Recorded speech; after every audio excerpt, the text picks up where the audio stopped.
A New Hope, Nier Chapter 33. Please like and share our videos, we have a lot more stories to share with you.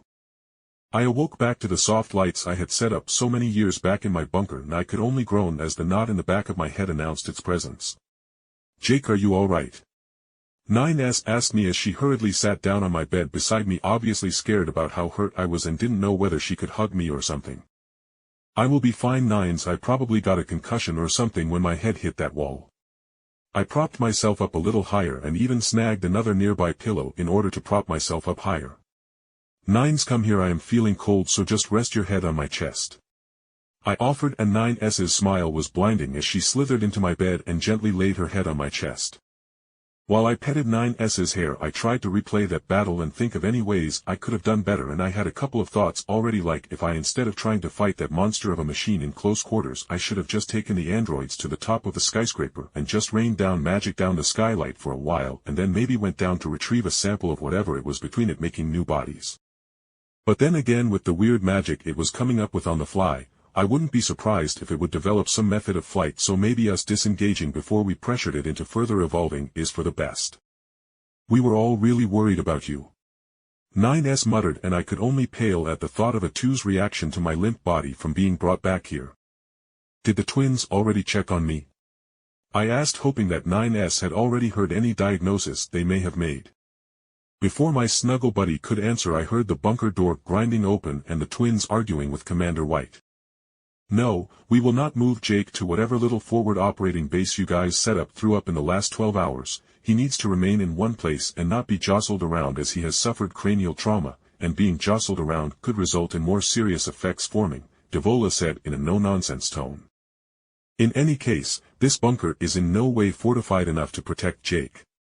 Commander White spoke as the twins and the leader of Yoarha walked into the bunker and saw 9S lying beside me as well as me awake. "White, I didn't think we would be seeing each other so soon."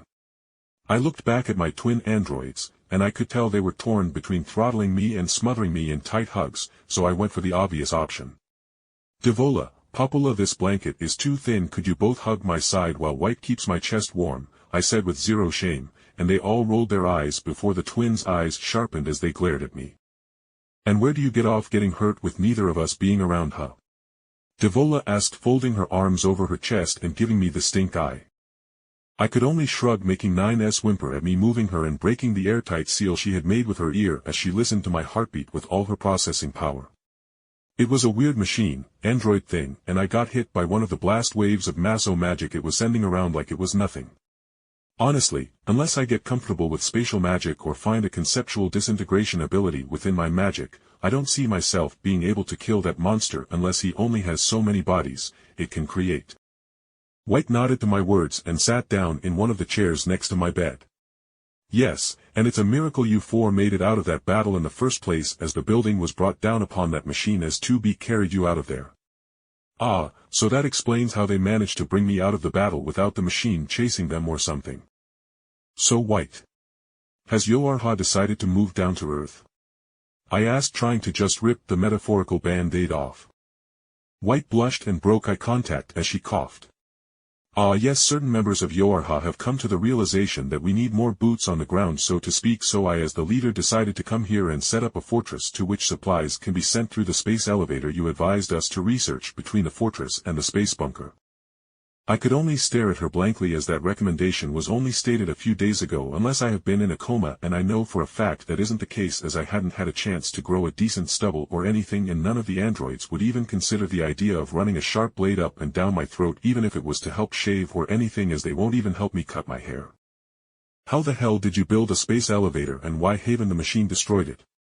I asked incredulously, and I realized I wasn't giving the twins the attention they wanted with how focused I was on White. I jumped lightly when Popula laid down beside me, with Devola lying between my legs and resting her head on my stomach, as both sides of my chest were now taken.